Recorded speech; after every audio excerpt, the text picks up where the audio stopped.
Camarina, Director for the Foundation Center, San Francisco.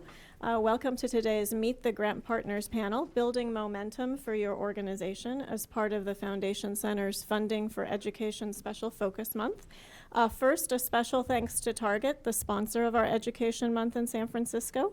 And in addition to sponsoring the event today, I also want to acknowledge that Dina Saki and Target really served as thought partners in today's session, really helping us to connect with the experts you're going to hear from today. So thanks, Dean, and thanks to Target. Please help me in thanking sponsorship. And before we get started with the panel, I'm just curious, how many of you are new to Foundation Center services? Anybody here for the first time? Great, great. Our plan is working. You see, we're really a gift from foundations and corporations like Target to the community. People come to us to identify prospective funders. And of course, at sessions like this program, we can only feature a handful of the many good corporate citizens and philanthropists in the community. So our hope is that through programs like this, people learn that we're here to serve them absolutely free of charge. We have a full service library upstairs in Suite 606 with our top tier database, the Foundation Directory Online Professional, which actually contains profiles of more than 100,000 grant makers and more than 1 million recently awarded grants. So through that tool, it's really your best strategy for identifying prospective funders. If you haven't used that database before, I just want to mention that we give free classes in how to use it and make the best use of it. We have a schedule of our programs outside, so I encourage you to get to know us a little bit more if you are here for the first time. In addition to the full-service library you'll find upstairs in Suite 606, we also have a number of other programs that we offer absolutely free of charge every month. And being that this is Funding for Education Month, and it continues throughout June, I just want to mention a few of our education programs that are coming up. Tomorrow evening from 5:30 to 8, we have a speed networking event co-sponsored with the Young Nonprofit Professionals Network and the Young Educational Professionals Group for those interested in learning more about advancing careers by obtaining a nonprofit management certificate. And on Friday, June 28th, from 11 to noon, we'll offer a coffee and conversation program featuring Gwyneth Borden talking about IBM's investments in the field of education. And all of these programs that are recorded, such as today, get archived into our Grant Space web portal at www.grantspace.org. And you can also learn more about the Foundation Center at www.foundationcenter.org. But again, this session is being recorded, so just be aware that if you're trying to scribble furiously to take notes, it will soon be added to the archive at Grant Space. As far as logistics for this afternoon's program, you should have picked up a handout outside to get to know our speakers a little bit better. In the interest of time, I will not be reading biographies, but I encourage you to refer to that handout to get to know them a little bit better. And also, because we have such a large crowd, bear in mind we won't take questions until I open up the moderated Q&A panel and all of the panelists have presented during the moderated discussion, because chances are if you have a question for one panelist, you might have it for the panel as a whole. So please hold your questions until that point, and then you can race up here to the podium because we do want to record it as part of the recording. So make sure to stand in line if you have a question when I announce that we're taking questions. And then just a little bit of background about today's program. Again, the focus is on building momentum for your organization. Over the years, as grant seekers have come to the center, we've realized that besides the number one question about how do I find funding for XYZ, which literally, as you might imagine here at the library, is the number one question we get, kind of not far behind, nested in that question, is how do I scale my organization? How do I build momentum? And so it is out of that real question nestled within a question that this program came about, because whether you're new or seasoned, you're always looking for strategies from those who have succeeded. So with that in mind, we've invited both grant makers, kind of in the vein that we usually do with our Meet the Grant Makers panels, but with a twist. In this case, we've invited a couple of organizations that were selected by the grant makers as great examples of organizations that have scaled dramatically in the last decade or shorter than that even, and you'll be hearing more details about them shortly. But that's a little bit of the background, and again, thanks to Dean for helping to connect us to reading partners and raising a reader. So joining us today, we have Rebecca Sharon, Managing Director of Programs for Tipping Point, Michael Lombardo, Chief Executive Officer for Reading Partners. Sitting next to Michael is Gabrielle Miller, Executive Director of Raising a Reader, the National Office. And I mentioned Dean Osaki, Senior Specialist for Target Corporation Western Region. And at the end of the table, we have Erica Wood, Vice President of Community Leadership and Grantmaking for the Silicon Valley Community Foundation. Please help me in welcoming this afternoon's panel.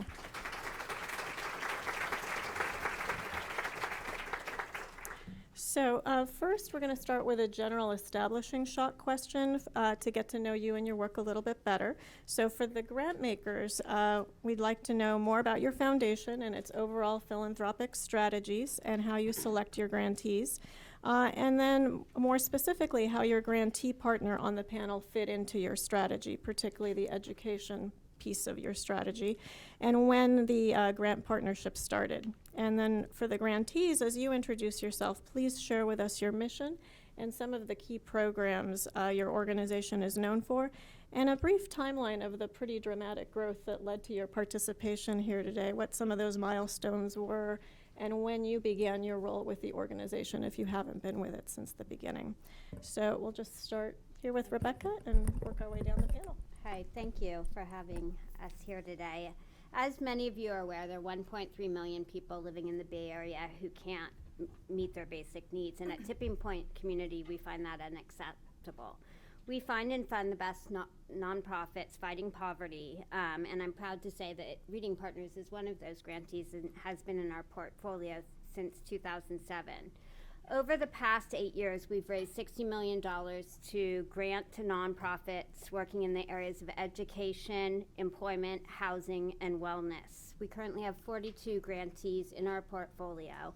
And as you can imagine, there's a lot, I believe 15,000 human service nonprofits in the Bay Area. So we have to be very selective in our criteria and our decisions around partnership. And I'm happy to share some elements of that model and the way we approach that work. We have a unique model at Tipping Point Community in that we start every year at zero. We have no endowment, and so we are working to raise the funds that we then in the next year distribute to our grantees. Our board of directors also underwrites our costs, so every dollar that we raise from the donor and funder community goes back out to the most effective nonprofits. A core part of our model is that we provide general operating support and that we also provide management assistance to help organizations build the capacity and engage in what we call continuous improvement, always looking and thinking about how they can have greater impact, greater efficiency, and more effectiveness in serving low-income people in the community. In terms of our criteria and our selection, we look for direct service organizations in those 4 issue areas that I talked about. We look for groups that have really strong leadership and a vision for growing the organization, as well as a commitment to measuring their impact. We think about ending poverty by lifetime's earnings and increases in lifetime earnings. So in the case of Reading Partners, their deliberateness around thinking about getting students to grade level, we know then has impacts for high school graduation, college attendance, and other things that are known levers of getting people on a path to self-sufficiency.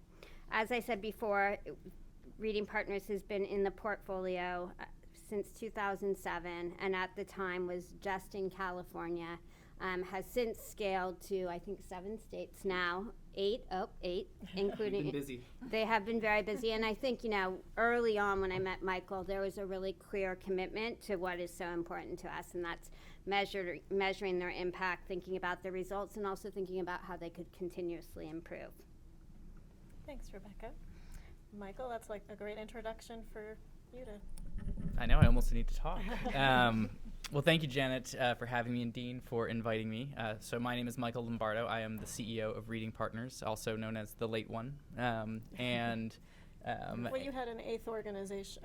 I was I just was in the plane from Oklahoma. It's crazy. So Reading Partners is a national nonprofit devoted towards ending the early reading achievement gap for children in elementary schools. According to the U.S. Department of Education, among fourth graders living in low-income households, 90% don't read at a proficient level. Among African American and Chicano Latino students, only 1% read at an advanced or a college-bound level. So early reading is a crisis that our country is confronting, and these children will be disadvantaged for their entire lives if they fail to master reading at an early age. Reading is one of the fundaments of education and is a survival skill in the 20th century.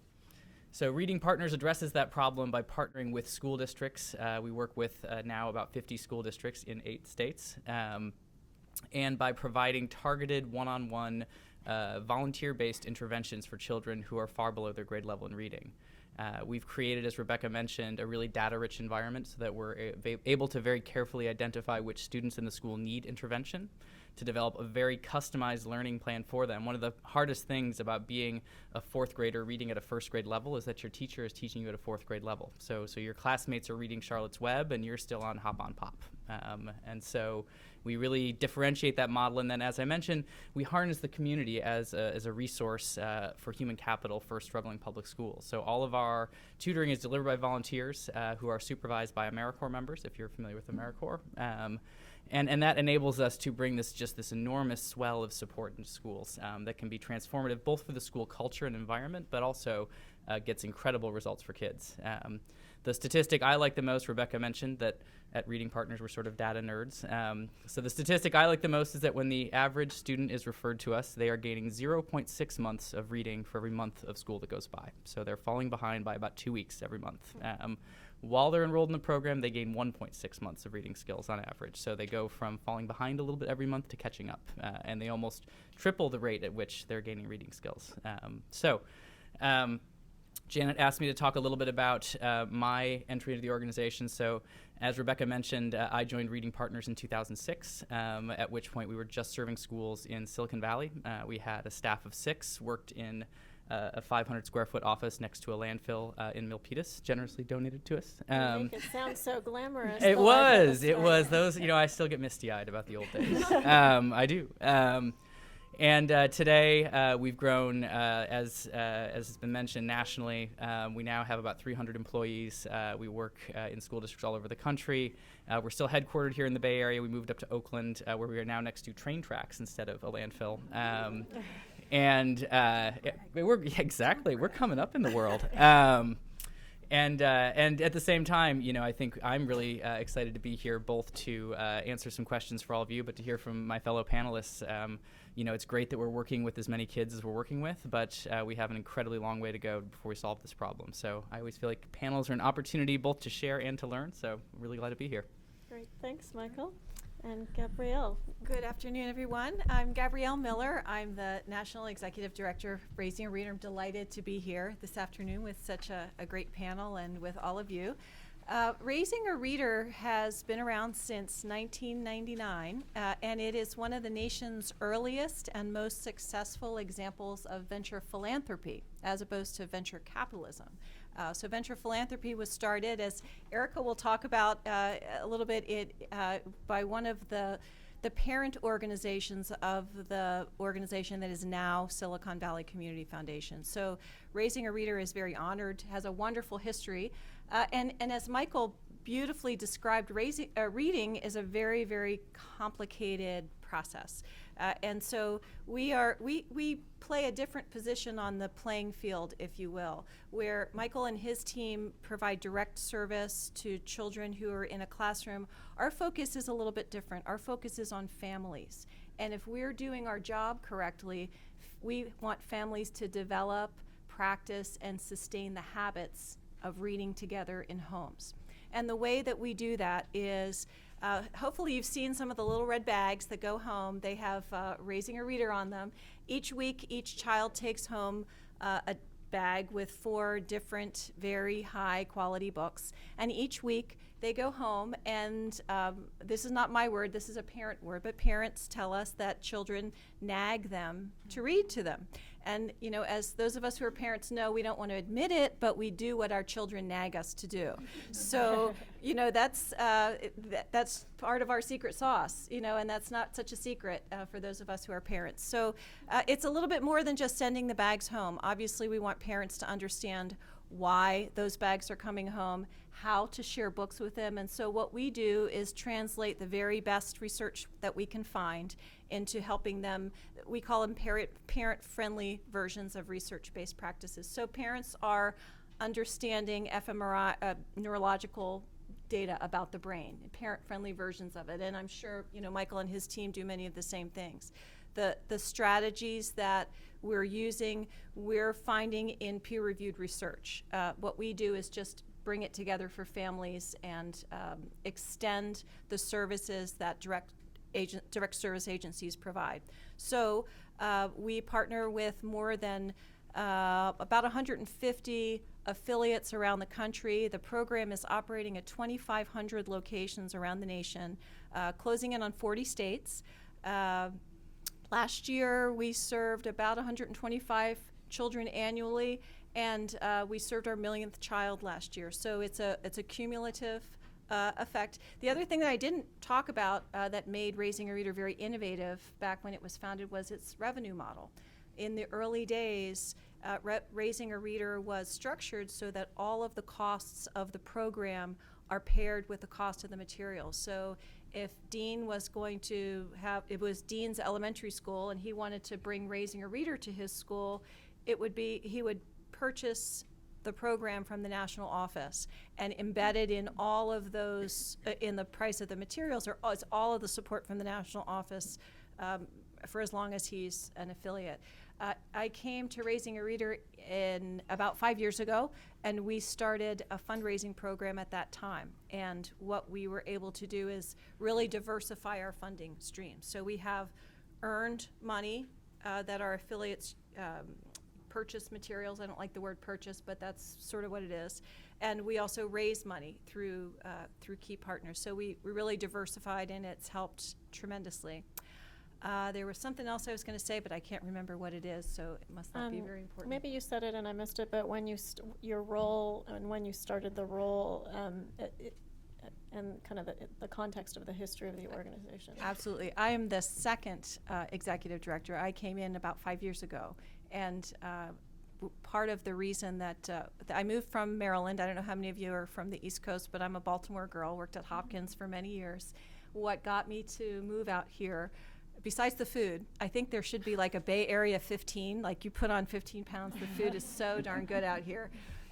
But the data, we are, from day one, this has been a very, very richly evaluated program. More than 20 independent evaluations have been done of Raising a Reader. We just are finishing up one large-scale randomized control trial and are teed up for another one. So I'm a Hopkins girl that came to the West Coast because Raising a Reader is just an amazing program. And but I must say that, you know, all of the kudos goes to Erica and my predecessor, who just created this amazing program, and I'm just the one driving the bus right now. It's really an amazing program. So I think I hit everything. Yes, fair. Okay.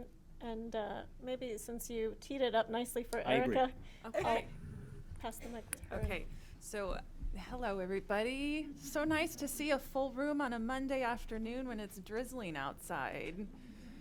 So I'm going to try and look all around so that I can see everybody that's here. I want to tell you a little bit about Silicon Valley Community Foundation, and then I'll jump right into where Gabrielle left off with Raising a Reader. So we are a community foundation. We are one of the largest in the country with $2.9 billion in assets under management.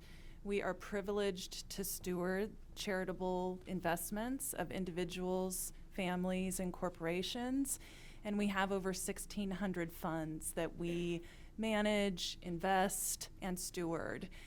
That has made us the largest contributor to Bay Area causes. with over $292 million going out from those 1,600 plus funds last year. So that gives you a sense of scale and size. Now, the grant making that we do is much smaller, and I should say our endowment grant making. We have an annual budget of about 8 to 10 million, and it's been closer to the 8 million side over the last 2-3 years due to the Great Recession. And we invest our grant making dollars in 5 specific strategy areas through a competitive request for proposal process. Those 5 areas include economic security, education, immigrant integration, regional planning, which is about building and implementing great communities. And then we've also been investing over the last 5 years in safety net and specifically food and shelter services. So those are our 5 areas. The grant making that we do in education is focused on closing the middle school achievement gap in math and making sure that we're getting more kids into Algebra 1 and successfully completing it by the time they finish 8th grade. Because as some of you I'm sure in the room know, that's really considered a critical gatekeeper course, and whether a kid is going to be on a college track or not. So if we pull back the lens a little bit more, as an institution, we care very deeply about ensuring all kids are successful in school and beyond, and we know that that has to start early. And we have seen that early literacy, for all intents and purposes, is a lifeline out of poverty. So we're very pleased to have this relationship with Raising a Reader. And in fact, today, Raising a Reader is what's called a supporting organization of Silicon Valley Community Foundation. That means it gets to have its independent nonprofit status, do all of the wonderful things that Gabrielle will talk about, while receiving some support services, back office services from the Community Foundation. So as Gabrielle said, we have a history that's long, complicated, but wonderful, that actually predates the merger that created Silicon Valley Community Foundation in 2007. I had the good fortune of working for one of the parent institutions, Peninsula Community Foundation. I joined as the executive director of one of the programmatic divisions of Peninsula Community Foundation in 2003. And at that time, I heard about this wonderful effort, Raising a Reader. And at the time, Raising a Reader was what we called a social venture fund of another division in the organization called the Center for Venture Philanthropy. And it's really a point of great pride for both Gabrielle and I and the Community Foundation as a whole that Raising a Reader is one of the early successful pioneering models of venture philanthropy that continues today. And I can go into more of the specifics of our unique model of venture philanthropy for anyone that's interested, but I'll leave it at that for now. So that social venture fund was created in 2000. It had a 4-year time horizon, and the 2 big goals were that 50,000 kids in Silicon Valley would be reached with the Raising a Reader program, and that there would be an exit strategy, a way to sustain this wonderful intervention over time. And that gave birth to the supporting organization that continues to this day. So we're incredibly excited, and I'm really pleased to be here this afternoon. Thanks, Erica. And Dean, tell us about Target. And I can, and hopefully I'll explain the difference between a corporation and a foundation. So Target Foundation only gives to Minnesota charities. We're under the community relations / marketing umbrella. So all of Target's 5% is really through that lens. And what is the difference? Difference is it's probably at the end of the day a lighter touch. We probably don't go too deep with our grantees. I think the work we're doing around education is a little different paradigm for us, and I'll explain that in a little bit in a few minutes. But at a high level, this is how Target gives. The foundation gives to Minnesota charities. It could be anything basically under the sun. Really tied to a lot of our executives, to be quite honest.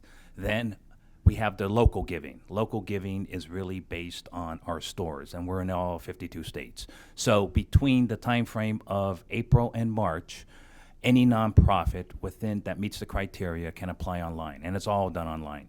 It's either education broadly, K through 12, or arts and education, arts in the classroom, and that's a pretty broad description.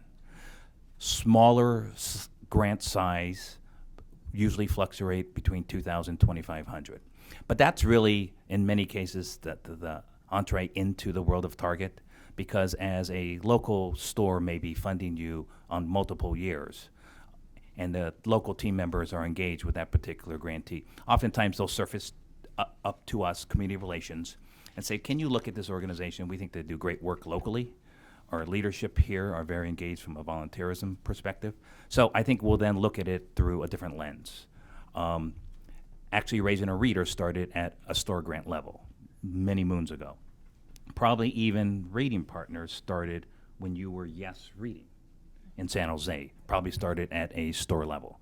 Then there's community relations. Community relations focuses on three buckets. It is arts, and it's really making the arts accessible to families. So here in the Bay Area, we do everything from the first free Sunday at the Asian Art Museum to a lot of collaborations like Yerba Buena. There's one free day where it includes 6 different art institutions. We focus on social services. That's a lot of your national organizations, United Way, American Red Cross, because again, as a national retailer, we need to have those national partnerships in place. So if there's a disaster in 6 different locations, ideally we're working with one organization. And then there's education. So let me talk about education, being it's Education Month.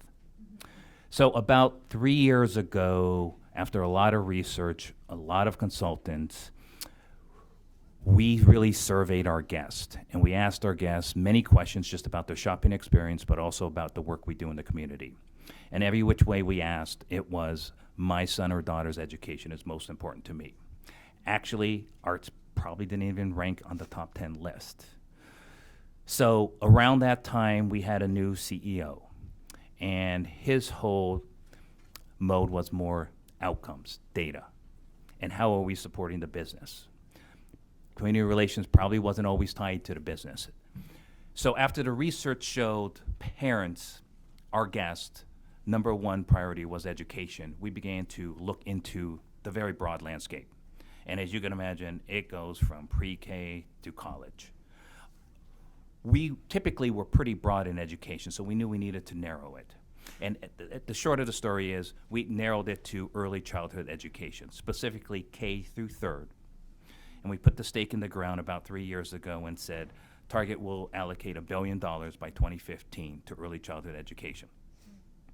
Though our stores still support K through 12, the sweet spot is early childhood education, much along the lines of helping to ensure all 3 graders are reading proficiently. So that was our direction 3 years ago, and how do we identify our grantees? So I have about an 8-state territory on the Western region. And really it was to look at who's working in that space currently and what are they doing. So case of Reading Partners, and Michael will contest, we probably had a dozen conversations, many email exchanges about their work, and about becoming a possible grantee. Raising a Reader, again, we probably started with a local grant years ago and had many conversations, and it really wasn't until Gabrielle and team on a national level were in place, because we could only go so far if you're a local organization, meaning I may be able to fund you locally, but it's always going to cap out. It's those that have the scalability and the sustainability to go nationally. So I think that's where these 2 examples went to a whole different level based on their success. Reading Partners is pretty clear. They go into the classrooms, they become an extension of that classroom or school, and really work with all those students reading below grade level. And the beauty about Reading Partners for us was Target has, across the country, partnerships with individual schools. So one of our big programs is we renovate Title I elementary school libraries, and we've done about 80 over the past 3 years. So we like to maintain those relationships. And what better way than to bring in like a Reading Partner to service that school well beyond their school library renovation. So that was the beauty of reading partners. And a lot of flexibility, meaning they may not be in this particular school district at the time, but we really wanted them to. So through introductions to superintendents, to school district officials, I think they were able to forge the relationship, but also validate their work, because that is critical when working with the school district. When it comes to raising a reader, it was there in every 52 states. Is that correct? Not really, but we will. Close. And they really touched that family parent engagement aspect that was important to Target. And they obviously had data to demonstrate how they engage parents. Above all, they had a little red bag. Just kidding. By coincidence, they had a little red bag. And as a retailer, no shame, the marketing and branding side is important for us. We need to tell our story. We need to tell our story to our guests. Unlike a foundation, right? Corporate community relations is going to be looking for those angles. It was low on the totem pole, so I want to be clear about that. It really was a great vehicle to engage parents. So that's how these two grantees came into the fold of Target. Did I miss anything, Janet? No, but just a point of clarification. That was a great overview. You mentioned that to get grants from the foundation, you need to be in Minnesota. And, Yes. and to get grants locally, you work with the stores. And Online. so- Yep. Target.com/community. And so in this example where it started as a store grant but then went scaled within Target, do you remain the contact, or at some point do you pass them to the Good question. foundation? Some of these partnerships have become so large, like, well, both Raising a Reader and Reading Partners. Eventually, it will probably transition to Minneapolis, where we're based, where there's more capacity from a personnel standpoint. So case in point, just last week, and correct me if I'm wrong, Michael, National Corporation Volunteer and Service had their big conference in D.C. Reading Partners was one of the featured organizations, and Target introduced Reading Partners. So on that scale, at that type of conference, it's a lot of validation, both of the work Target is doing and Reading Partners.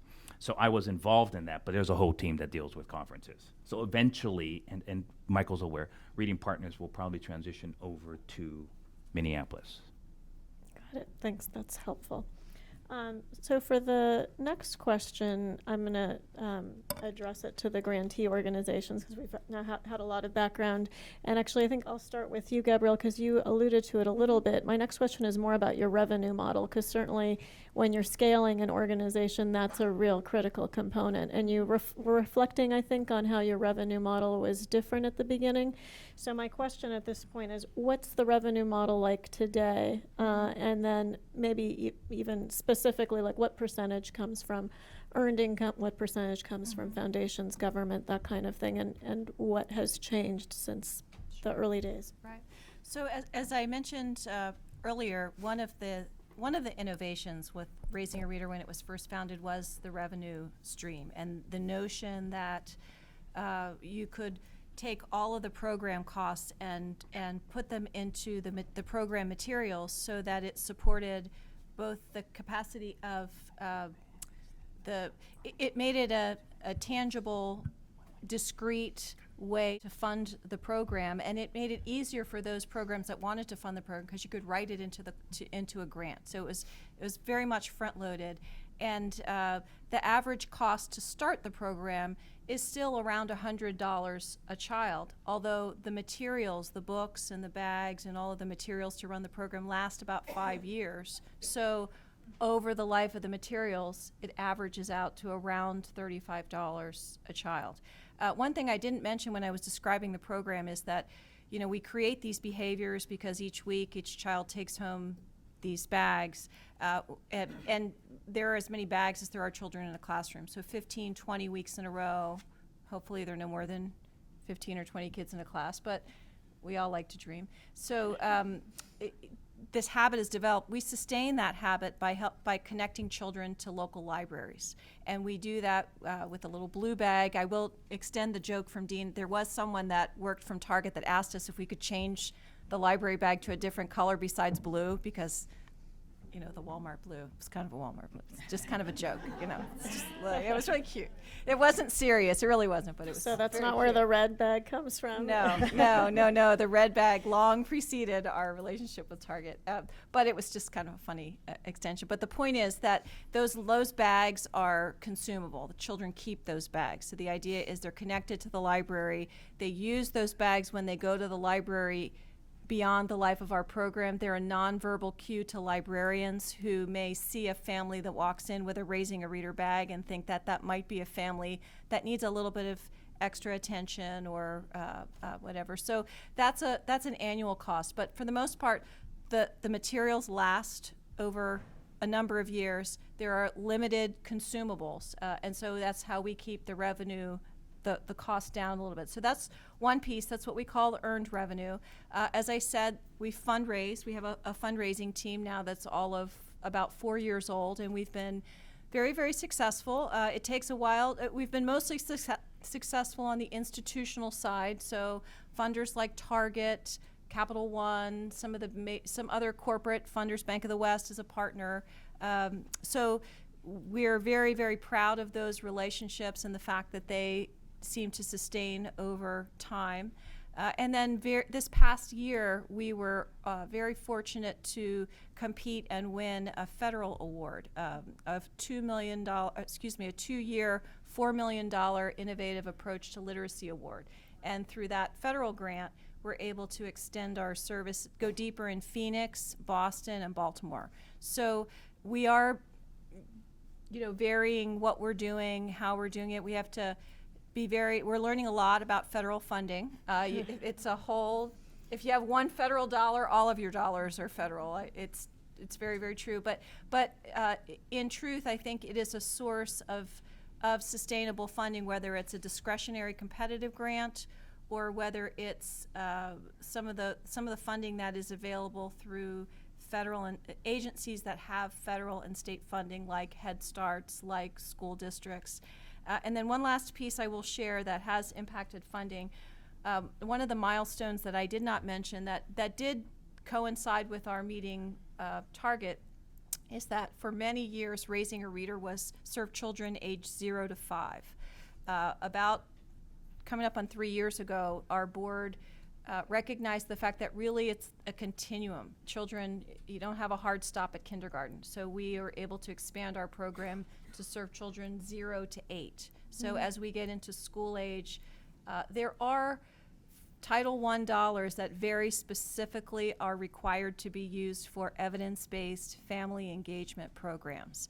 So I think it's very important for us to be able to put funders in a position and put agencies in a position where they don't have to choose between one service or another. They can put children and families in the middle, and in a perfect world, you have a child that gets reading partners or other support in the classroom and in the community, and they have access to books that they can bring home each day. So in terms of funding, we're working hard to go from one funding source that was about 99% of our revenue when I came to Raising a Reader in January 2008 to it's about 60-40 earned revenue to raised revenue. Actually, it's less.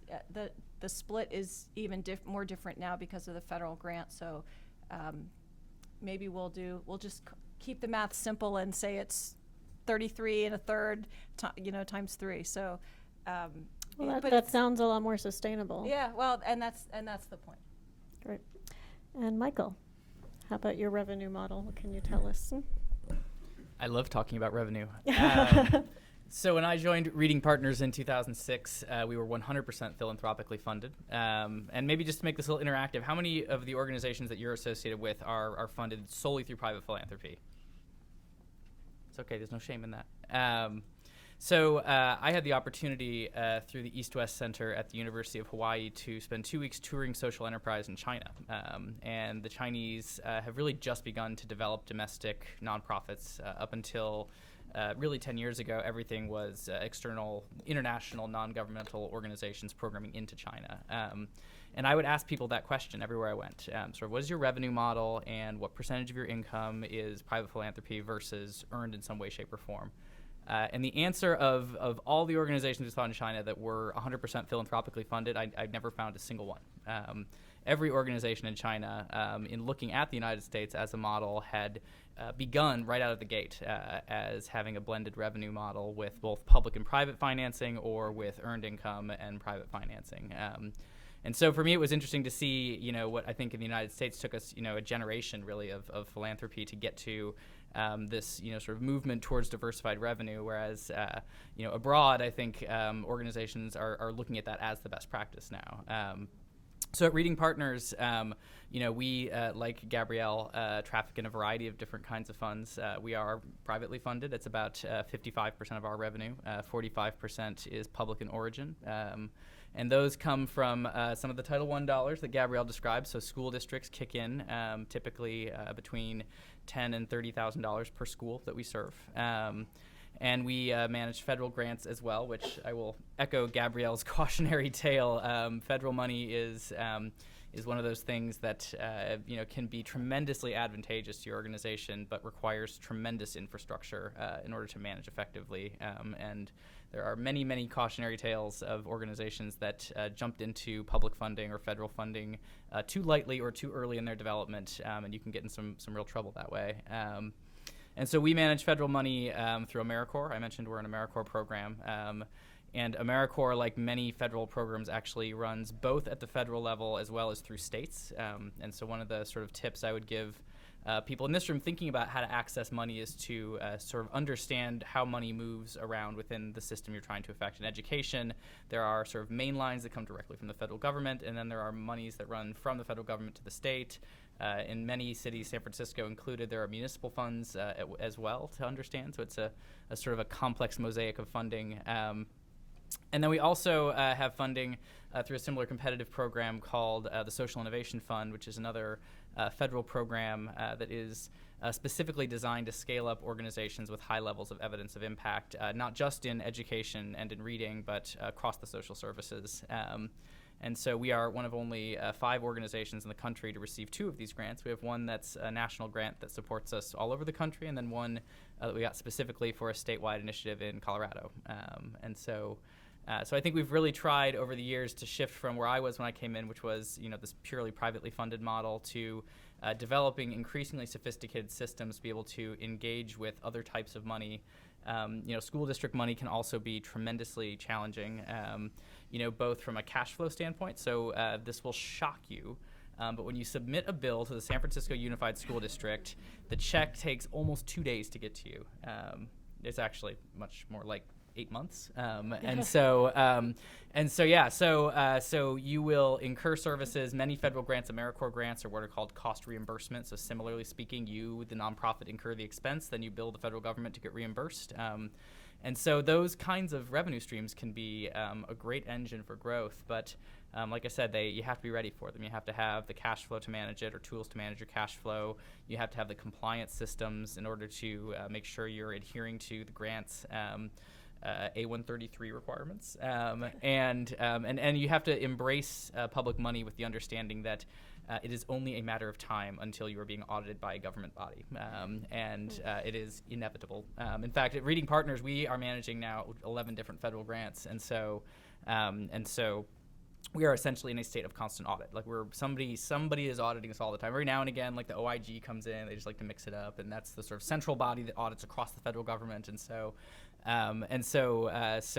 just be aware that as you think about revenue diversification, which is an incredibly valuable strategy and one that I encourage everybody to explore as you think about your revenue model, just also be aware that there are real complications that come with it, and to not sort of take it lightly. And so are you similar now to raising a reader with third split among the revenue sources? Because you mentioned federal, private, and did you also mention earned income? Or not? Yeah, we do. So it's public earned income. Yeah. So we're charging school districts basically. So yeah, that's right. So we're about 55 private, 45 public, and the public divides pretty evenly between federal money and school district money.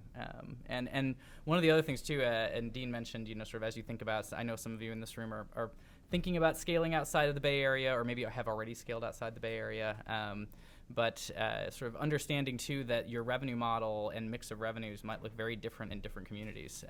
And how we fund Reading Partners in Oklahoma, as you might expect, looks very different than how we fund Reading Partners in New York City. And so these national averages can be great, sort of dashboards for you as you're thinking about the whole big picture. But the reality of any sort of school-based educational programming is that it's going to vary a lot by state, by school district, and even by individual school building.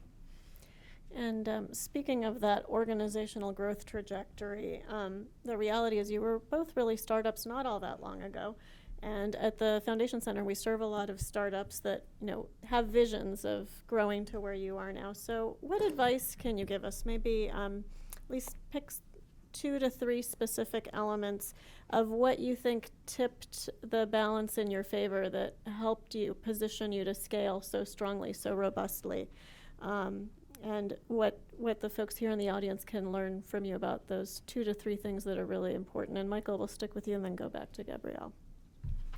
That's a great question. I think you've probably already detected this as a theme, both among the grant makers and among the grantees. But first and foremost is your ability to quantify your impact and talk about it in a compelling way. And I realize that in the world of human services, that can be difficult. Some things like early reading scores are very easy to measure. You can give the kids a test, or maybe the state already gives them a test, and you can just get those data. But finding a sort of a rational way to think about the impact you're trying to have and how you're going to measure it, and then how you're going to talk about it in a way that is exciting and compelling to the outside world. I dream about a day when that is normal, that I don't have to say that on panels because everybody is doing it.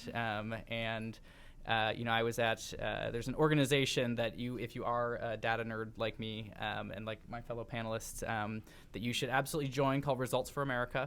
That is a movement of organizations and funders encouraging particularly public source, but private source as well, dollars to be invested in what works. Resultsforamerica.org.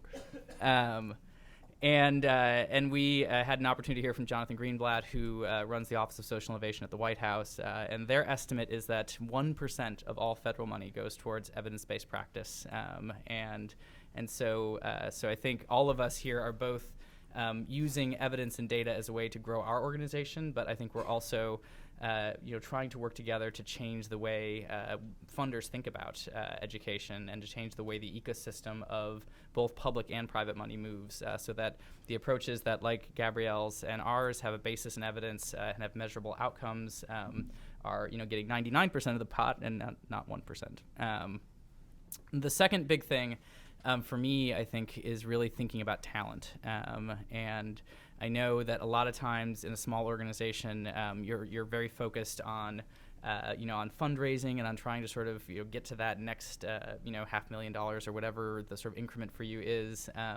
And I think for me, the sort of the breakthrough moment was when I stopped trying to do that all myself and considered myself as the person who had to go hustle and get each grant, but rather that my job was to build a team that was going to do that and a functionality within an organization that would ultimately drive that revenue growth. And while, as Rebecca and Dean can attest, I'm still heavily involved in the fundraising enterprise and consider that one of my favorite parts of my job.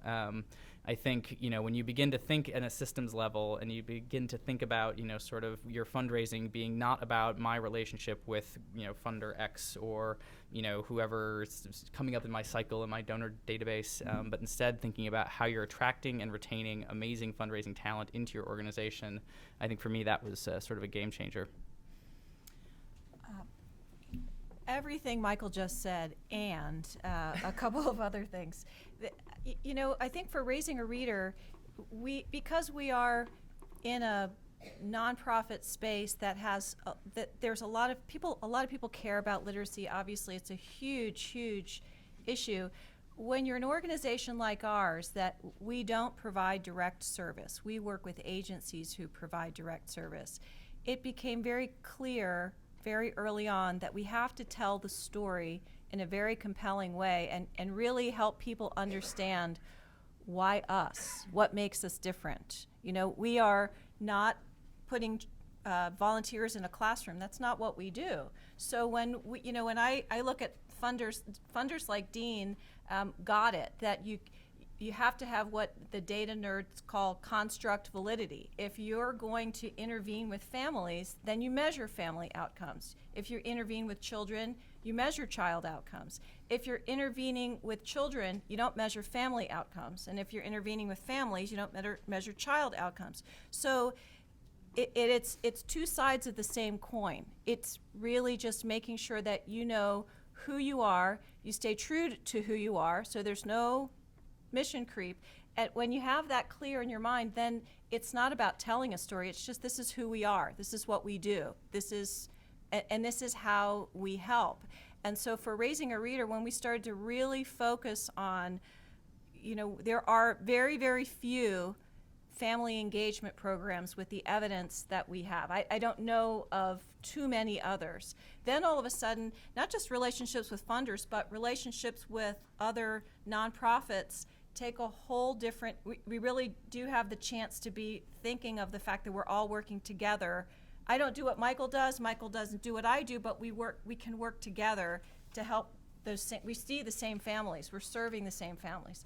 And that made a tremendous difference in how we scaled, that really helped set the scale for what we're doing. So I don't want to repeat what Michael said, because it's all, I experienced it very, very similar, exactly what he described. I think the only thing I would add is the incredible importance of evidence, and anecdotal stories are wonderful, but a way that the rigor that the evidence that you have has rigor. And I will say one other thing about rigor. We all want capital E evidence, the big scale, large scale randomized control trials, and that's great if you're a university and you've got a billion trillion dollars and you have a lot of capacity to do that. And we're blessed. Raising a Reader is really fortunate that we have a couple of funders that are helping us get that. But there can be a lot of rigor in informal measurements. It's not the case that you always have to have large-scale studies. I think it's important that you get there, but I would encourage you to find a university partner, an eager doctoral student. There are a lot of folks, I lived it in my other life, so I was fortunate that I kind of have it in the back of my brain, but not everybody, we all have different experiences. There are, I'm not joking, there are doctoral students who would love to do this kind of help set up informal but rigorous assessment structures that could benefit your program. And then when you talk to funders and they say, why you and not why other program? Well, this is what we do. This is why we do it. This is how we know what we do works. And it's as simple as that. I mean, not as simple as that, but you know Actually, what I mean. incredibly complex. Right. But it's, I think that would be the biggest thing for us, in addition to what Michael shared. Well, since you both highlighted the importance of data and evidence, I think I'm going to segue to that part of our conversation next while we're on it. So since you're certainly not the only people on the outcomes bandwagon, Right. And we hear about that all the time, and it's become such a critical element of success that we keep hearing about.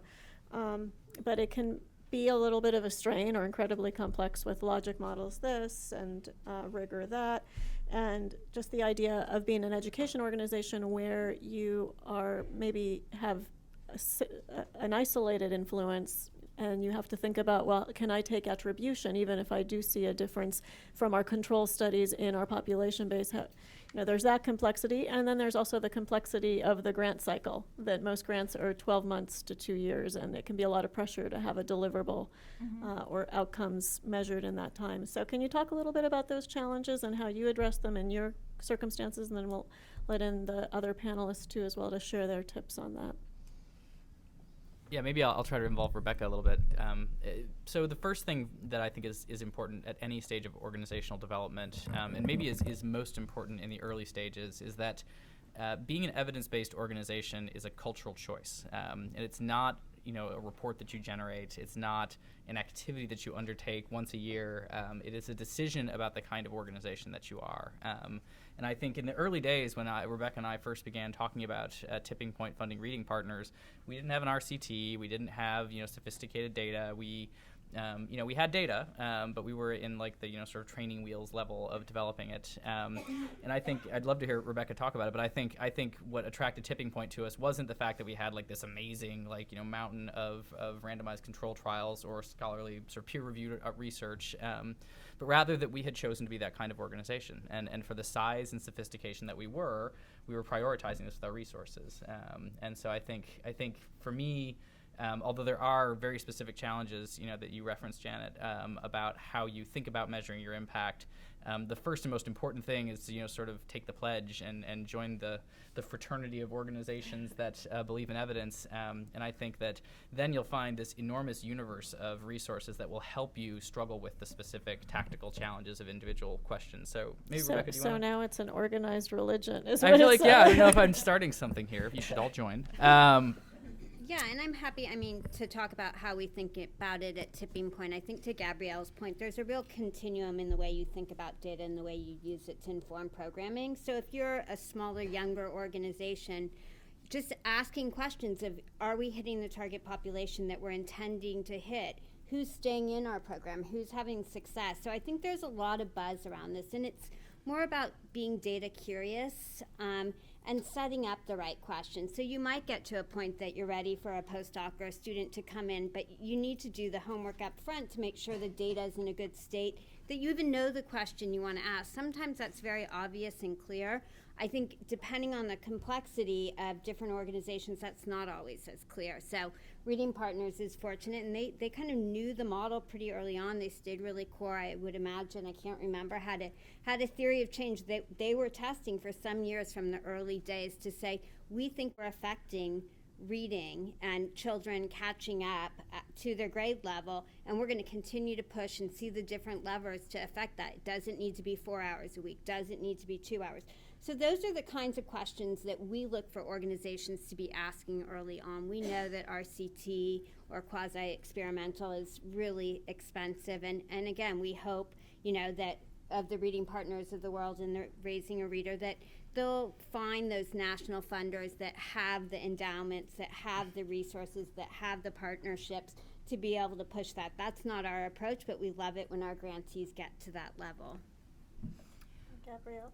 Sure. I think in terms to respond to the question about timing and schedules more often than not don't line up. I think it does get back to what we're saying in that there are very powerful informal measures that can be brought to bear and that you get on a little bit of a shorter timeline.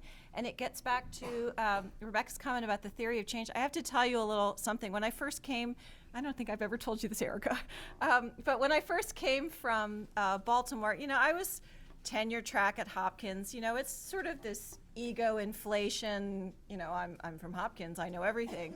So I came out to California and I saw Raising a Reader, and I'm looking at this thing called a theory of change, and I'm thinking, oh good God, this is just ridiculous. I don't know what a theory, this is just my theory of change is, give me the revenue, I can make the change. Well, I am here to tell you I was completely wrong. I absolutely, publicly confess it's my Catholic side of me. I have to say, I was totally wrong. The power of a theory of change to impact exactly what we're talking about is, it's not just something that you see in grant proposed that, a funder will say, well, what's your theory of change? If you think about it, you do have to have an idea. How is your program, your intervention going to make a difference? And that theory, at least for Raising a Reader, informs all of our informal measures. So when we go into a site and we look to see how the program is being implemented, our site evaluation rubric is based on our theory of change. Same thing with some of our parent surveys and some of the informal measures that happen. So those theories are very, very powerful, and if you think about those as your objectives, obviously your measures reflect those objectives and get to exactly what Rebecca was saying in that, are you doing what you said you were going to do, and how do you know it? So I would say that, looking at smaller, more discrete measures sort of helps to soften the differences in the timelines that we all have to live with. So now you know the backstory, Erica. And Dean or Erica, do you have anything to add about outcomes and I just add data-driven? something very briefly. So 3 years ago, our grantees did no survey at the end of the year. Fast forward 3 years later, they're filling out 2. Target has brought on a outside source agency that specializes in this to really gather the data that we're looking for. My brain is not wired to look at data. I don't do well with data. So a good case in point will be I will talk to Michael. Michael, let's go to one of your best schools in San Jose, and I want to see how you're working with these classrooms in person and how this data-driven methodology ties in. So we'll go into the classroom. I'll see a very elaborate Salesforce spreadsheet that I didn't even know Salesforce could do, and really provide all the data. So then I get it. But beyond just the data points, I think what I'll look for is validation from school districts. So little did Michael know, if I'm having a meeting with superintendents that I know they're working with, I bring up the question about reading partners. And I really want that validation. And if the superintendent is not familiar with reading partners, I kind of have to pause. I'm also looking at validation from funders. So I think my measurement is certainly looking at the data, but also validation from outside sources. Thanks, Dean. And I would say, having been an evaluator in a past life before philanthropy, that I'm definitely part of the Data Nerd Club.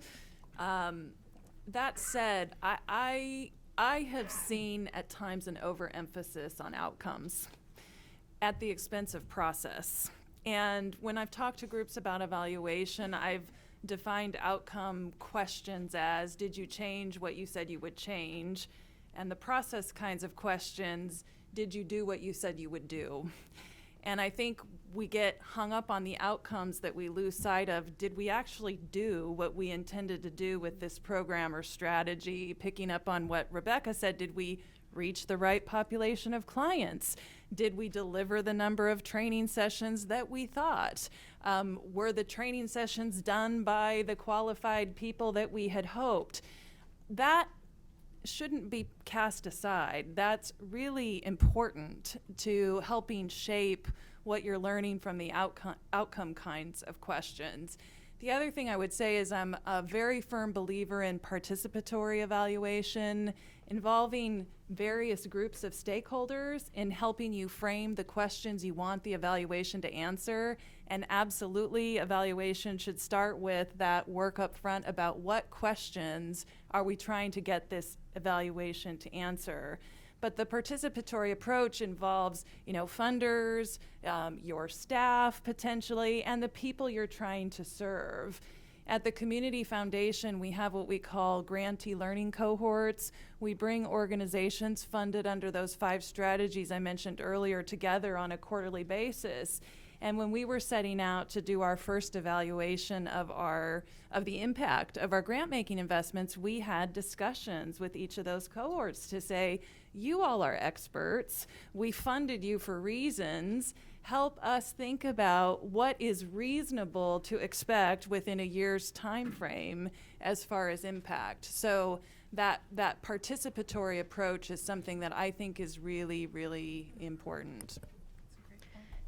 And I think a lot of what we're hearing from the funders is that the data can help with the due diligence side of things. And that kind of speaks to my next question, which is around the risk aversion of foundations and how that's one of the things we just know about Grantmakers. They're notoriously risk averse and often more so in the context of startups. So can you just please talk a little bit more about due diligence and what kind of due diligence you do for startup groups, and at what point you considered either raising a reader or reading partners for a grant, maybe particularly Dean at Target and Rebecca at Tipping Point, since I know with your foundation, you've been with them since the beginning, so you don't have to answer that part of the question. But what factors made the decision go in their favor as you were looking at the due diligence and looking at the data and talking to references? Sure. So I think I'll just start with reading partners. we started really small, so we're never going to scale to the degree of our partnership is at now. And it really was working with them on that one particular school, getting validation from the principals, seeing their results and outcomes, and then quite frankly, understanding their strategic plan. So there was probably a time where a national scope might not have been in Reading Partners' nature, but then things quickly moved. There was a big momentum. A lot of funding was going to early childhood education, and the whole third grade reading campaign launched. So there was just a lot of buzz. So I'm sure that was just perfect timing, like the perfect storm. And then from there, it really became working with my colleagues in other markets and with headquarters. That there's an organization here based in the Bay Area that's doing great work, has all the data and the outcomes we're looking for, has great leadership, and really then introducing them to where they can become potentially a national partner. So I like to say 3 years later, they are just that, a national partner that is looked upon as a thought leader, but also validated at many education conferences. So their work is always highlighted at pretty high-profile conferences that Target is typically sponsoring. So I like to say for Reading Partner, it was just the timing and the perfect storm and the great work they do. And with Raising a Reader, a lot of it was probably the same. I hate to say it wasn't anything too scientific. We were doing a big push on parent engagement. And when I looked at Raising a Reader and the work they do, I was an advocate and pushed pretty hard that we start here in the Bay Area, but then look to scale in other markets. But then also, how can our local store grants get engaged from a local level? Because it's a very scalable, sustainable model, right? So if it's $2,500 a classroom, well, our stores can underwrite a classroom for an entire school year. And it's something that they can speak to. It's something that they can get engaged from a volunteer perspective. So it was just when Target made that commitment to early child education and to some of the organizations that were based here in the Bay Area. And I think the last piece I'd say is I always believe in know what you don't know. So am I an educator? No. Am I an evaluator? No. I also look for thought leaders that can really help speak within the early childhood education space and be great advocates for Target. And these two leaders are that. So that was a big piece of it as well. And Rebecca?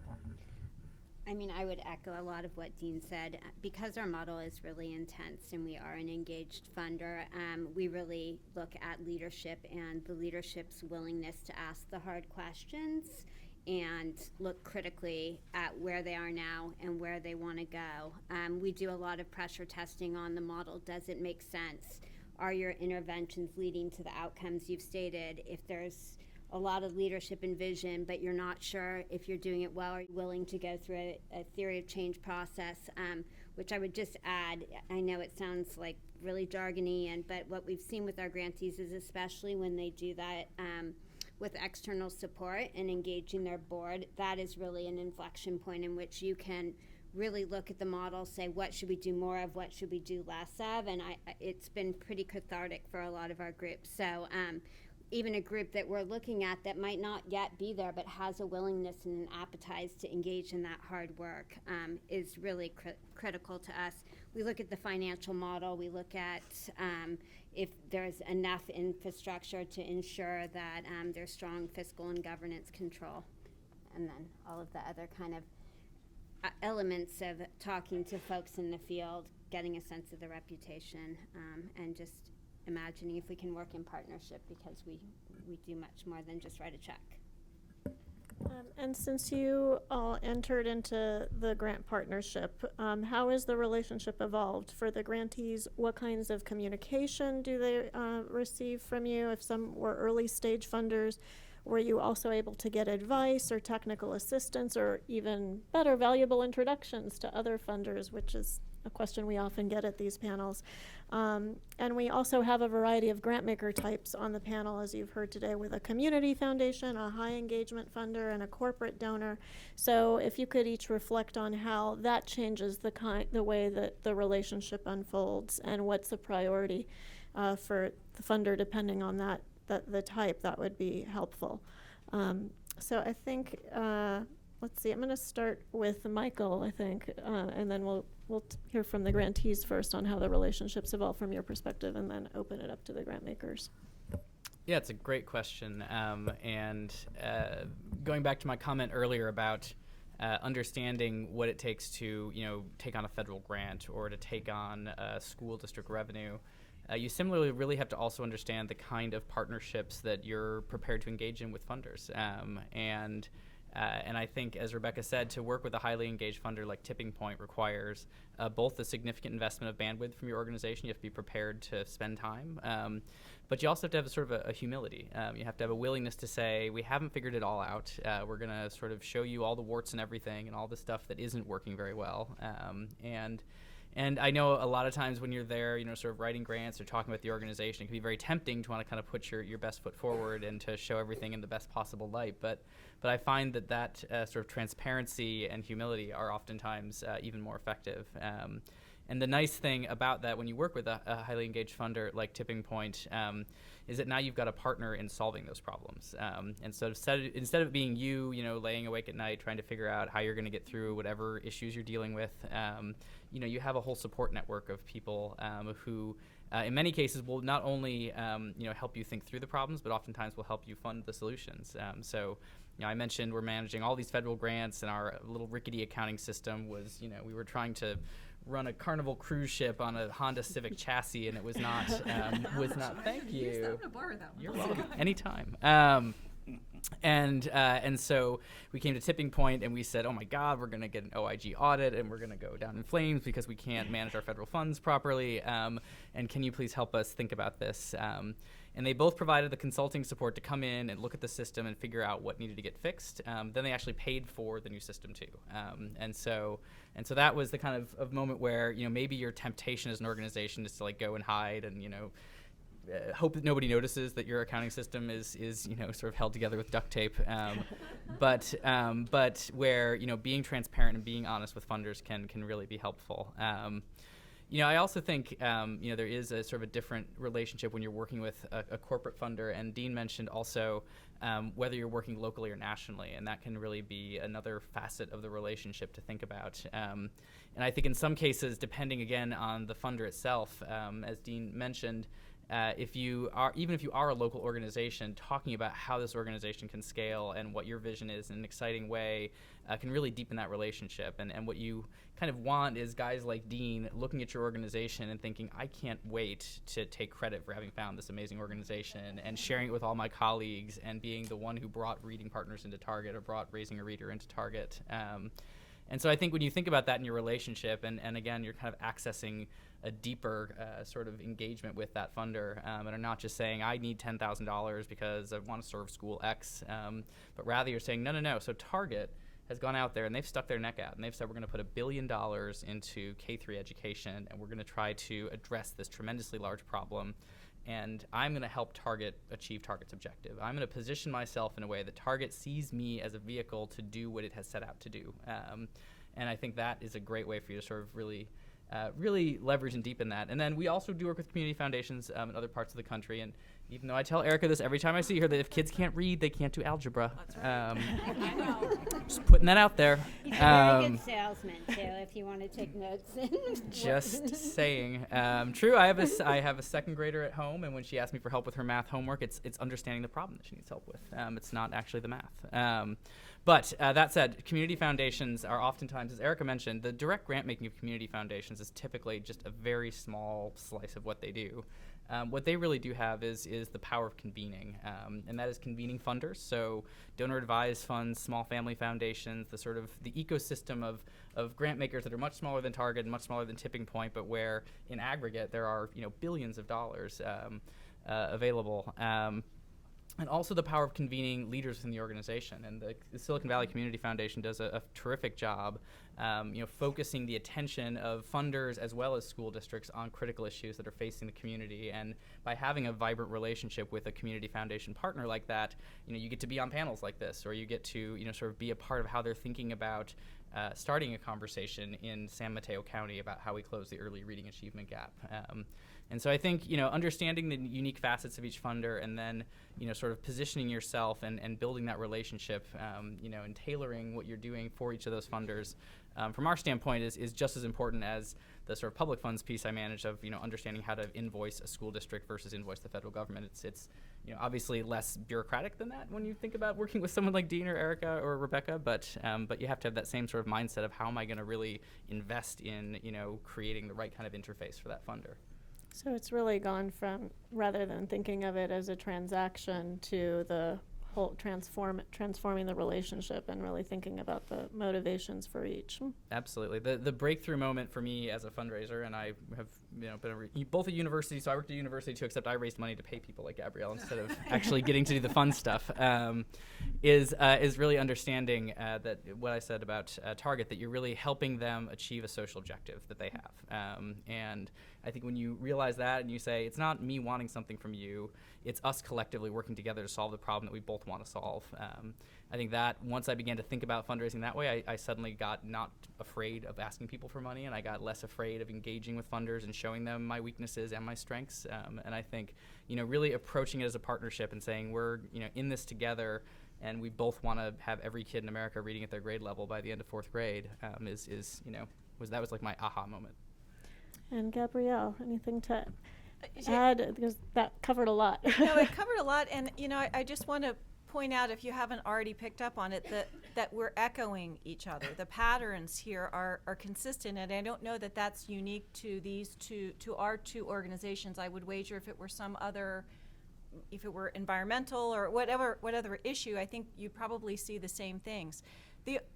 What I would say most strongly are two things. First of all, I was in nonprofits my whole professional career, and I was stunned at how little I really understood about philanthropy. And there is such diversity in terms of the even just on this panel, but it's worth the time to try to understand the differences between a community foundation and a corporate funder and an individual who might want to give, and why an individual want to give. So it is exactly what Michael said, understanding who you're talking with, why they might even be interested, doing your homework and going on to usually everything you need to know is on a website.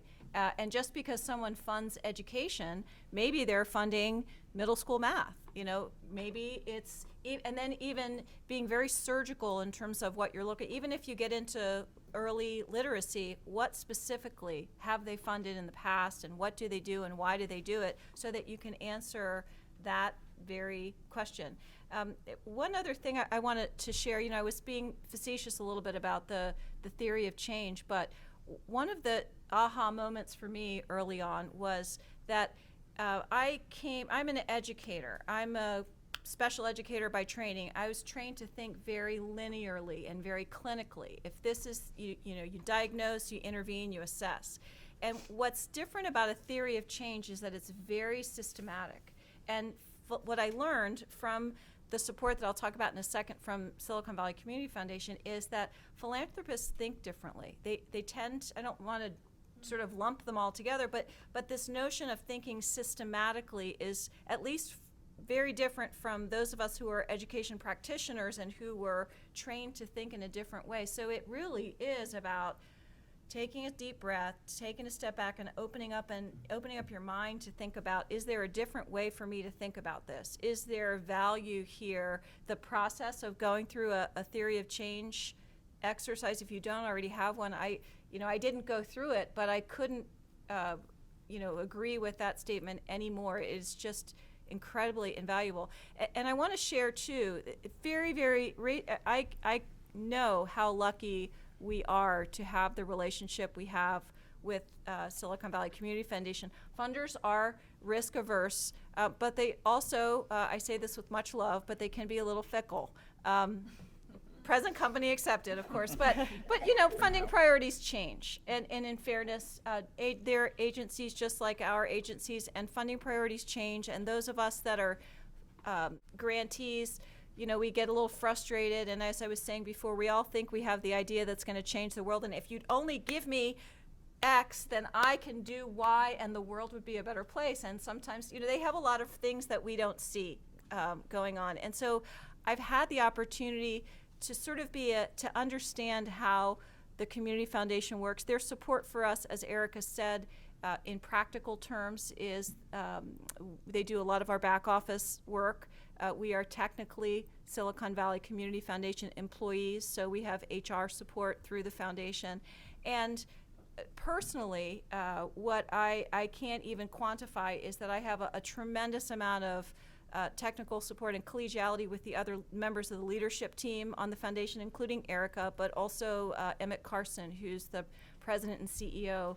He's one of the main reasons I moved out here. He recruited me, but he's very generous with his time and his counsel, and I can't, and he's been a mentor to me because it's a world that I knew, as I said, the educational side, but not the philanthropic side. So in terms of, it's a very, very unique relationship. I don't know of any others like it, but we couldn't be more proud to be associated with the foundation.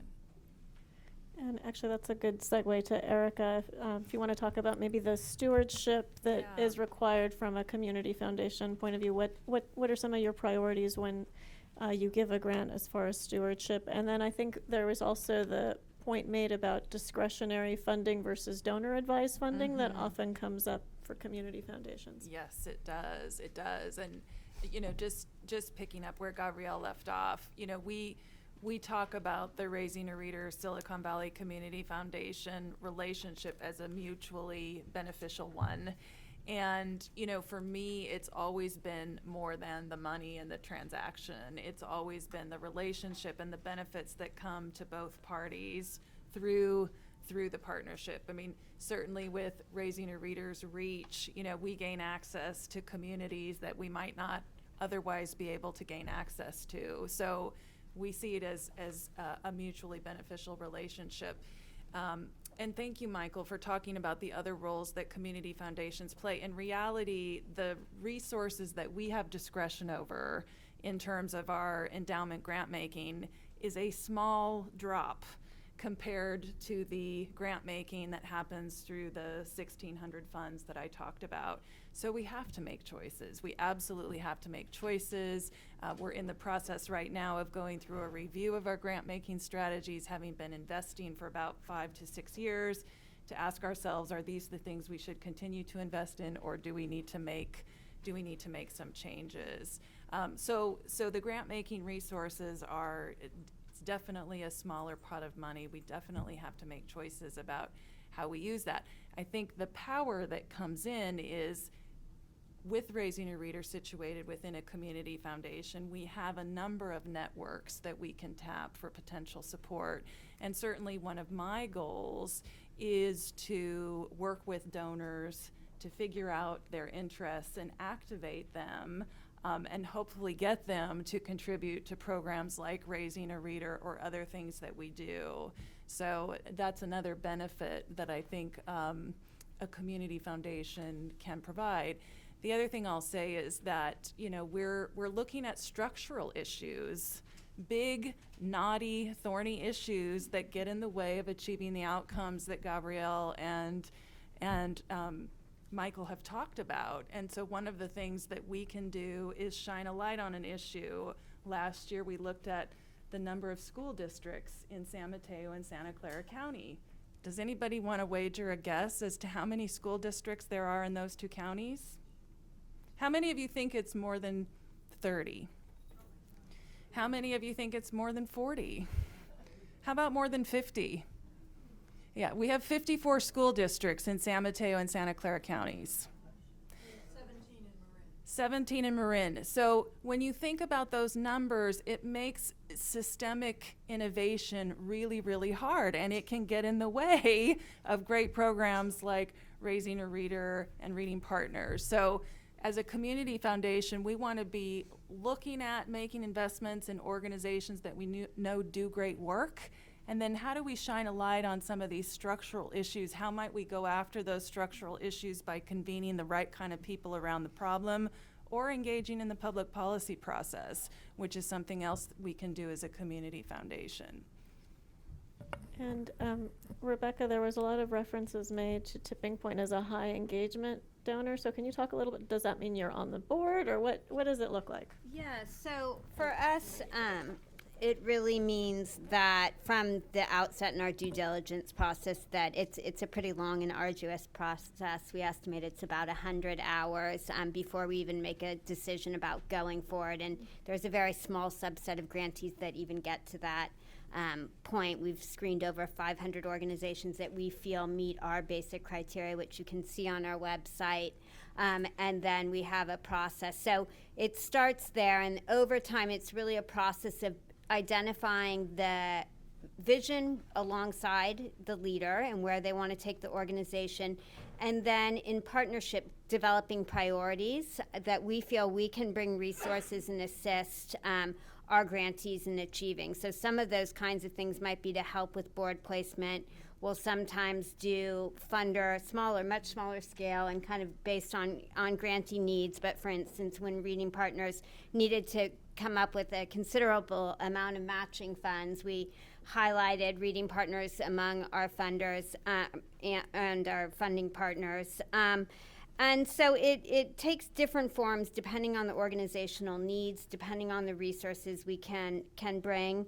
But there's a high level of accountability, and as Michael said, when the relationships work really well, it's that an organization will call and say, we really are in this sticky situation and we need some help, and really kind of opening yourself up to, I know there's sometimes a funder dynamic or a power dynamic that you always have to represent everything that's great and your 90% placement rate or high success rates, and that's great, and we know there's a place for that. But if we can't understand the inner workings of an organization and what is keeping the leaders up at night, then we feel like we can't necessarily bring to the table what we need to in the partnership. And Dean, how about stewardship with corporate foundations or corporate grant makers? I'll be very brief because I want to make sure that everyone can answer the questions that they have for us. It really starts with the relationship at the end of the day for a corporation. And it really starts at a small scale, but it's also, like Michael said,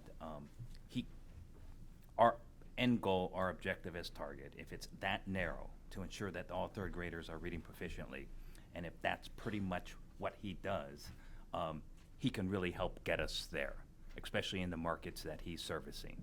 So understanding that, both Michael and Gabrielle have become great thought partners to where most of our conversations don't even entail about the next year's grant. It's talking about XY superintendent, in Raising a Reader's case. You probably saw in my bio that I was very involved with Christy Yamaguchi's foundation, and Christy had a desire about bringing technology in classrooms. She has 2 young daughters, so she really wanted to focus on early childhood education. It's very separate from Target. I said, well, why don't you sit down with Raising a Reader?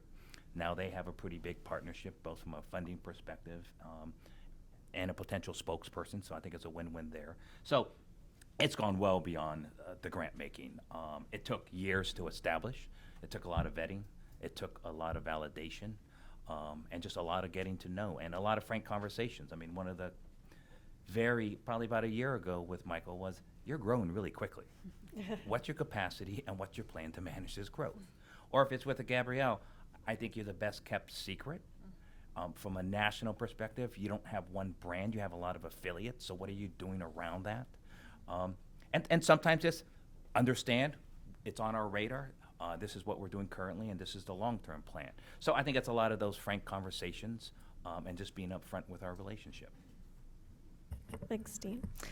We'd like to let you in on the conversation now. So this is the moment where if you had a question, you can start lining up at the podium. The usual ground rules apply for those of you that need a reminder. This is a pitch-free zone, so try to keep your questions as general as possible so that the answer is beneficial to your colleagues in the room. We'll have some time for meet and greet at the end if you want to come up and ask an individual focus question. But also, because of how many people are in the room, please keep your question initially to one question, and let us know if your question is for the panel as a whole or an individual panelist. So let the race up to the podium begin. Hi, thank you all so much for being here today. This has been really enlightening. You've talked a lot about funding and partnerships. I'm curious about the tactical scaling up in terms of recruiting volunteers, training them, just how logistically you manage this growth and scale. Can I go first? Sure. That way I can echo you this time. Okay, good. That's right. As I mentioned, Raising a Reader works with agencies all across the country, and we are very careful with who we enter into agreements with. So we have a pretty careful vetting process ourselves. So if I'm one place where we are co-located, for example, is Baltimore City Public Schools. We both have programs in that district. With Raising a Reader, we went through a very long vetting process with the district to make sure that they understood the expectations, what they were going to do, how they were going to do it, and that they had the volunteers. The volunteers, some of their time is donated in kind, some of it is community volunteers. It's a bit of a mix. But it all starts with the earliest conversations with the agency, in our case, to make sure that those folks who are implementing Raising a Reader in those communities do it with fidelity. We do not have it happens to be the case that we have an office in Baltimore, but we don't have an office in the 2,500 locations around the country where our program operates. Our affiliates are there, and so they have a very, very clearly defined agreement, both in terms of how they implement the program, but also, the legal, we protect our intellectual property. It's very valuable. Our brand is very valuable. All of the things that if an agency isn't implementing with fidelity, we have a process in place whereby we support and make sure that they do what they say they're going to do or not. So I think it's probably a little bit different with Michael's program, but ours really relies on the local agencies and local champions that bring those programs together.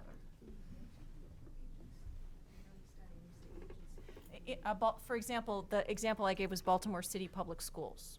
That's one of our affiliates, right? So they provide parent volunteers for this? The question, what the comment was, a little more detail about the relationship, and I'll use Baltimore City as an example. Our agreement is with Baltimore City Public Schools. There are individuals within the school, paid individuals, who help make sure the program operates with fidelity, and in addition, they will engage family or parent volunteers or other community volunteers to help as well. But the group in Baltimore, for example, that is organizing it with technical support from our office, which is down in Redwood Shores, is the local affiliate. And that's a little bit different than what Michael said. We can use the same school district as an example, so you can sort of see the difference. Yeah, so we're like In-N-Out Burger. We're all corporate owned. We don't.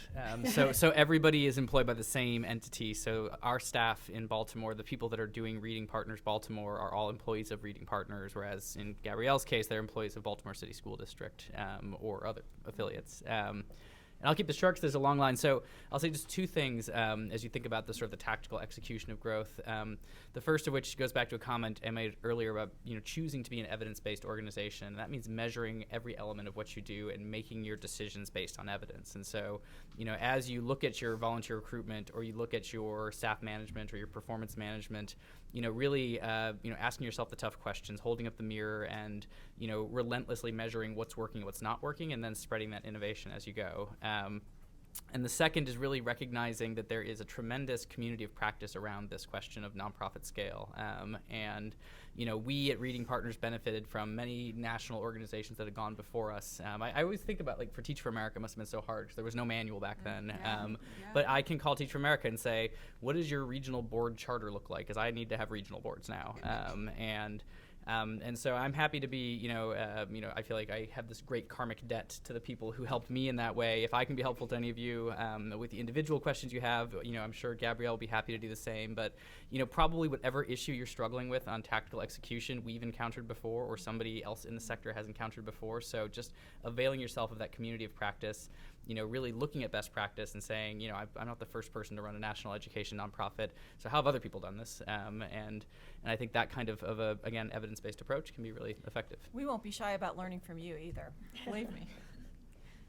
All right, next. Great, thank you. Could you give us a detailed definition of venture philanthropy, please? Oh, boy. So, That's the term they made up. yeah, we made it up. So why don't I talk about the Community Foundation's version of venture philanthropy, which was defined by 5 key elements.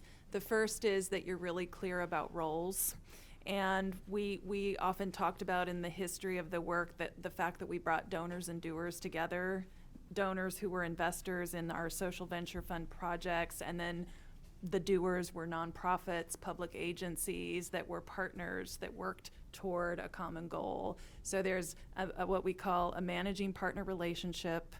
There is absolutely accountability for results built in from the get-go. And that took the form of quarterly reports back to the Investor Council to let them know very explicitly how we were doing with our on progress toward goal. So managing partner relationship, accountability for results process, cash and expertise. So the Community Foundation would be in the role of amassing the financial resources to get a social venture fund off the ground. And it often involved bringing in other subject matter experts, consultants, evaluators to help with the process so that the doers, the nonprofits, the public partners with whom we worked could be free to do the work and wouldn't have to be burdened with trying to fundraise, trying to find the evaluator or the sustainability expert, whoever it was. So that's 3. 4 was an exit strategy. We would design a social venture fund with the end in mind because we wanted it to be something that could be sustaining beyond the initial terms of the work. And what am I missing? Oh, a long-term sort of view and investment.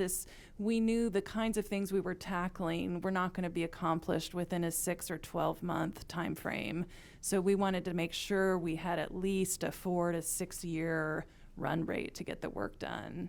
There are any number of articles on venture philanthropy. I'd be happy to get your name and email you some of those. But that's how we went about venture philanthropy at the Community Foundation, those 5 elements. Yeah. And our lightning round continues. What advice, well, you touched on it a little bit earlier, but what advice might you have for a capacity building organization in a world of philanthropists interested in direct service? Yeah. So you mean advice for someone who's doing capacity building? So like our organization supports the entrepreneurs starting new nonprofits so that they can be successful. We don't have the funding part. Right. And is your question for the panel as a whole or a particular panel? Yeah. Okay. The evidence-based piece, I think, was even, Michael was testing, testing on that is that, how much, someone said, how much can you take credit for?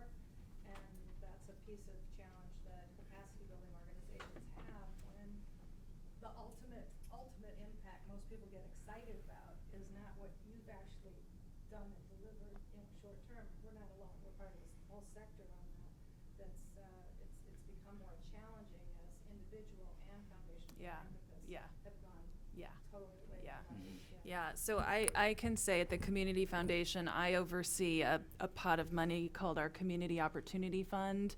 And within that, we will say explicitly, as Silicon Valley Community Foundation, we are not in the business of trying to build nonprofit capacity. We're trying to direct our very limited grant-making dollars toward those 5 strategies and the goals within them.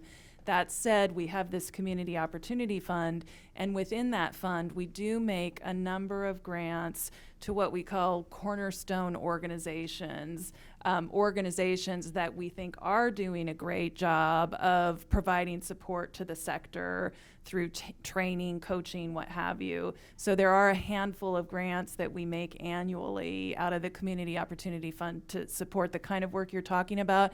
I mean, I would say it's still worth a conversation with foundations and program officers to see if there's flexibility within their portfolios for support or, references to other organizations that would be interested in funding that kind of work.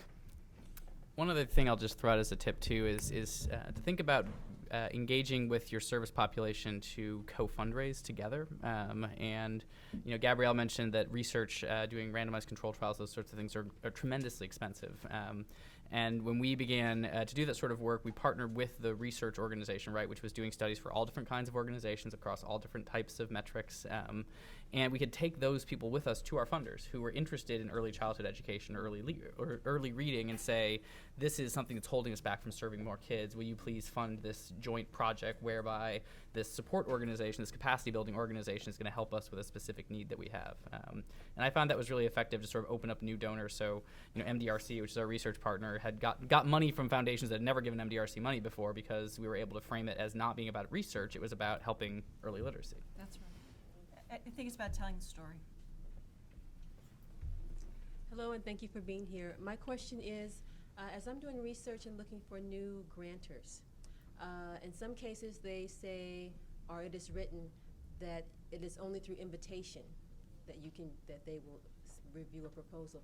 And I know that you should see if anyone on your board or your staff knows those persons on their board or staff, but if there is no one, but it seems to be a good fit, what is another way around of getting in contact with those folks and getting your proposal reviewed?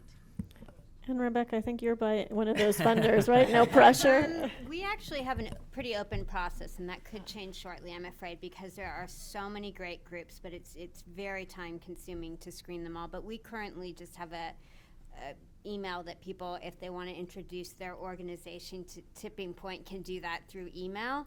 But I think the other, and you've probably thought of this, but we do a lot of networking in the funder community, and it's a very small community. So either you'll know someone who's currently working or previously worked, and sometimes that's another. So it's always great to see if you have a board member. It's also great to talk to your funders. And we tell grantees we can't make any promises, but give us your top 3 folks or give us your top 10, and we'll try to make a couple introductions every year. And we get that. I mean, this is so common. We just, we're looking at some of our grantee priorities and needs, and I would have to say across life cycle stage or kind of organizational stage of all the organizations, funder introductions is one of the top requests we receive. And so we recognize it's challenging.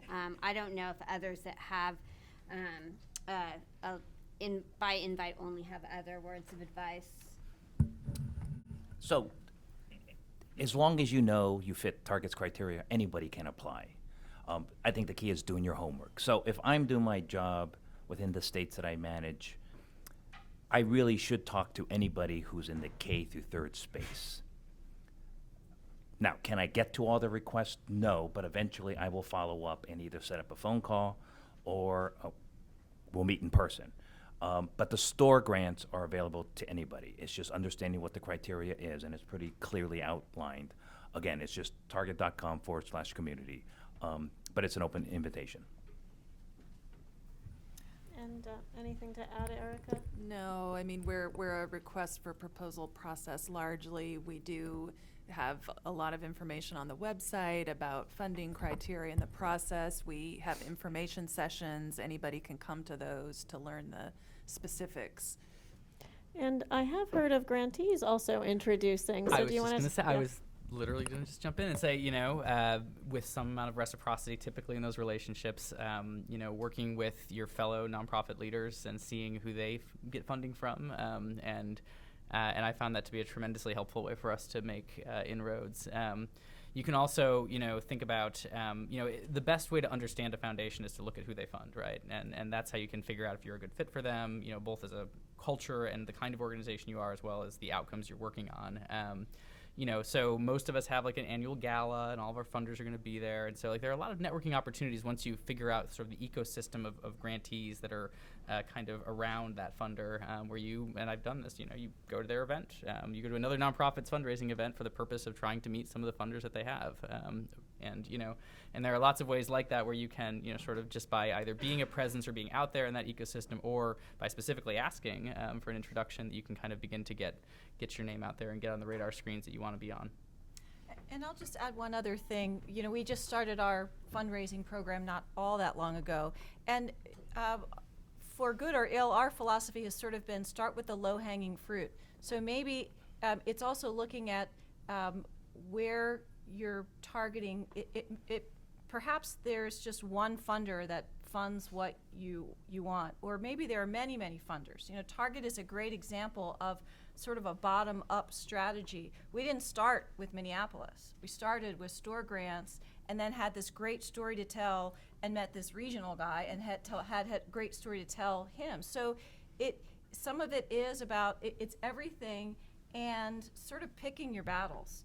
You know, I don't have a huge fundraising team, and capacity is still an issue for us, but we have to pick our battles. And we want to make sure that when we do tell the story, we have something really compelling to tell. So I definitely network to try to get to that funder, but maybe it might be a good chance to find another funder that you just start with a Target grant and then work your way, sort of dodge and weave and to get your way to where you need to be. So I would also add, just sort of pick your battles and build a compelling story to tell.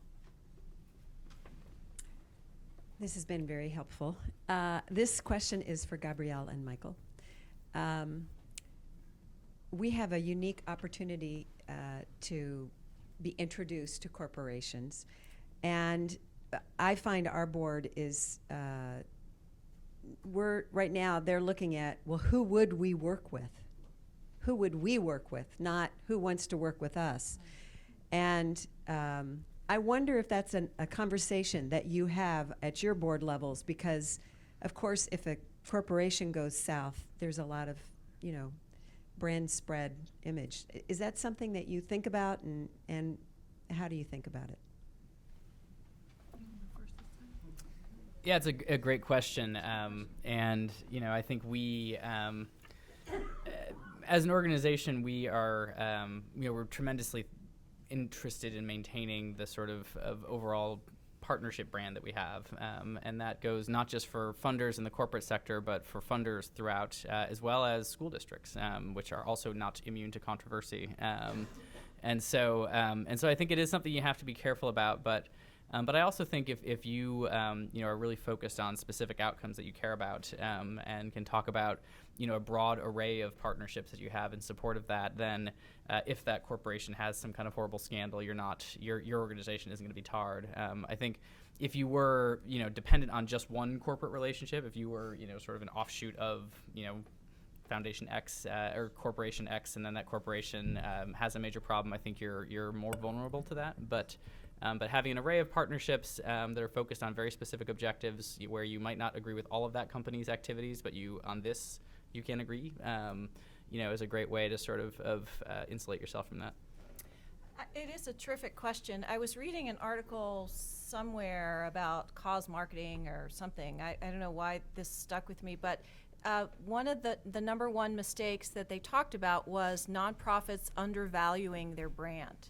And that very often corporations work with nonprofits for lots of different reasons. Here it's it really is true to their mission, but there are corporations certainly that you're pairing their brand with you, and they're not doing it just because they're nice. They're doing it because they get value out of it. So in our circumstance, I am incredibly fortunate to have a board that is engaged but doesn't micromanage. I'm not joking, it's a terrific board. And they put a lot of faith in what I bring to them. So a lot of that is on me and my team to do the vetting and try and build the relationships, as Dean talked about, so that when we have the conversation at the board level, I'm not going to bring something to the board unless there have been many conversations about it. And if I have any questions, I'll probably have a side conversation with the executive committee, the chair and the vice chair and other members of that committee, to just sort of check my assumptions, and is this an issue, is this not an issue? But before it gets to the board meeting, I know we both, you don't go to a board meeting unless you sort of know, I don't want to say you orchestrate a board meeting, but you don't walk into a board meeting cold, and you want to make sure that you've done the vetting and you sort of ruled out those partners that might have any kind of issues at all. But your question reminded me of that little tidbit that I read, and I think it's true. I think we do, as a as a sector, tend to undervalue our brands? It's a great question. And we have time for one last question. Thank you for your help today. My question has to do with the structure of community foundations. Is there an international standard and structure? I work with an organization in Eastern Europe, Romania, and Ukraine, and I've worked with a community foundation of Romania. My question is there any communication between community foundations here, the structure, and inputting some of the evidence-based data that you've talked about to then be transferred to community foundations internationally? And I think that's a great question for you too, because last time I checked, the Silicon Valley Community Foundation made the most international That's right. grants We do of any community foundation. community foundation. So we're really a global institution now, and coming to terms with that. So there are standards for community foundations that we adhere to structurally, just like we've talked about with programs. You know, they're very different. You know, we're obviously a large community foundation. We have an entire department devoted to community leadership kinds of work, convening research policy. That's not true for some of the smaller community foundations. There is an annual gathering, the Council on Foundations, that occurs, and that is intended to bring all community foundations together, not just those nationally, but international. And certainly as a field, we, can be talking about the importance of evaluation and impact and doing more. So I can give you more information on the Council on Foundations conference to the extent that would be helpful to you. Well, I am afraid we are out of time. None of these programs would be possible without the volunteers here today donating their time and talents to us. So please help me in giving them a warm round of applause.